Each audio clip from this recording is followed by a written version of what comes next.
Welcome to ECN Trade Daily Video. Before we begin, it should be noted that any advice is of a general nature only and that your personal circumstances have not been taken into consideration. Hello everyone, my name is Rob Clayton and thank you very much for joining me. Well, the bulls have managed to grow in numbers since the Reserve Bank cut its official interest rate earlier in the week. At its monthly meeting on Tuesday, the RBA board broke with its long-standing practice by cutting its official interest rate by 2 consecutive meetings.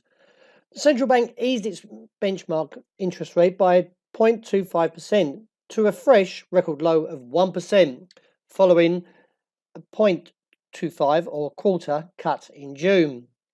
With the technical appearance at the moment still somewhat showing a little bit of divergence here, and also the fact is that the resistance around 70.35 is still just holding in, and I do expect to see the market retaliate from this level and look back towards a region that comes in around 69.75, with the objective still remaining at 69.1035.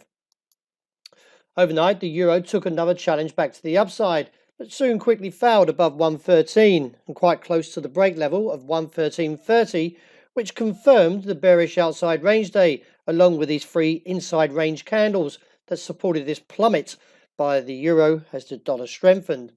It is ascertained that the market will continue on track to the downside and look at 112.30.40 and reassess from there. Overnight, the market is still talking about who will place Mario Draghi at the ECB. There is a few candidates at the moment, so let's see how that all turns out. Also, the fact is that Trump did complain overnight about manipulation to the US dollar and saying that other markets are still lowering their interest rate against the US dollar, which is what Trump doesn't want. He doesn't want to see a stronger US dollar because his view is that he wants to see the Fed lower rates, which is anticipated this month, of 25 basis points. Looking ahead though, we do have a holiday for the US in observance of Independence Day. And then on Friday, the market will be turning its focus on the non-farm payrolls. At present, the forecast is 164,000 new jobs, with the previous month standing at 75,000.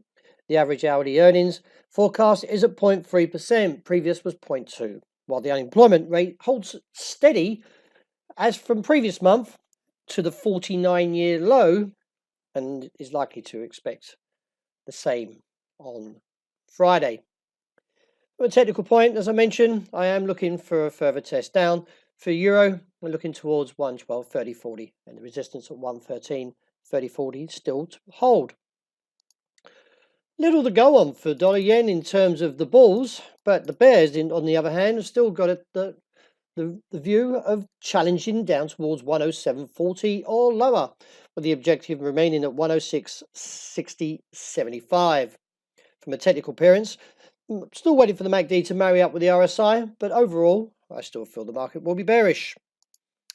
Since the break of 126.35, the pound has edged lower. Not significantly, but still on focus to the challenge of 125 figure 20 and reassess from there. We do have a slight ADX coming back to play to support the trend. And also the marriage between the RSI and the MACD does give us further conviction of a further slide, and therefore should see the market eventually take on the challenge to the downside and tackle the level of 125 figure 20 and reassess from there. Since gold surged, the highs back towards 1,430.40 area, the market has actually backed away. And at present, we are slightly on a bearish case for intraday. Although the pullback is respected in terms of the actual surge was a little bit overcooked, I would say the market could look back towards 1,300, 1,410 or back lower towards 1,395 to 98, with the base still way away at 1,376 to 74. The pullback should eventually rebound and look back towards 22 to 27 to 36 to 42.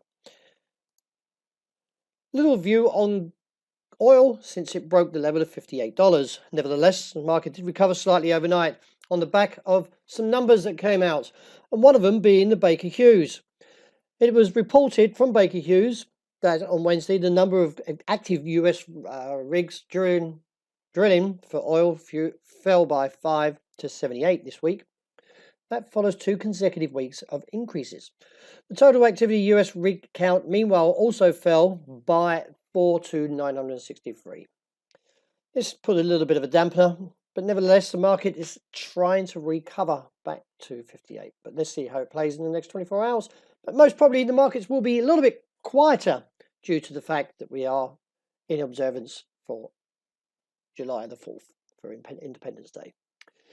Well, that wraps up for today. Thank you very much for joining me. And as always, look out for the intraday report. And I hope you enjoy this great start to the new day.